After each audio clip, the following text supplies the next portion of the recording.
Hello everyone, welcome back and thank you so much for joining me. Congrats to Micheline Damazi, who win award the African Social Media Star of the Year. Homera Mulebugisha,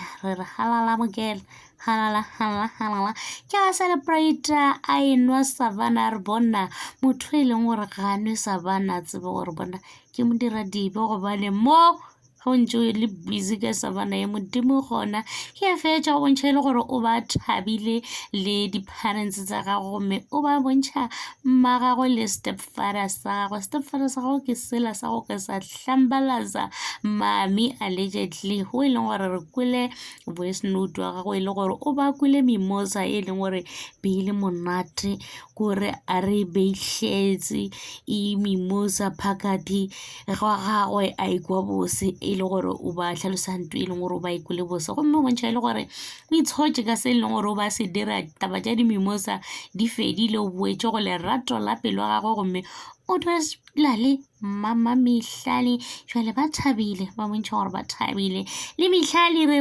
molakaletša matlhatsa matlono ebile ra mo lebogiša gomme o bontšha ile gore be ba iketlile ebile a ija le dijo tšela tša bopapa tšela a bontšha a di post le mola ke re wow le iketlile banna family e bontšha ile gore e na le lerato ka gare ge ba dirile diphošo ba lokiša mo ba sentšeng gona ba re a re tlo senya family ya tle ya thubega ka dilonyana tše dinnyane ra dula fase ra boledišana ka yona taba ra fetša ra swarelana ke tšona tšeo and thank you so much for watching. Please don't forget to like, comment and subscribe. Lerato ke leo lerata ke nna a tada.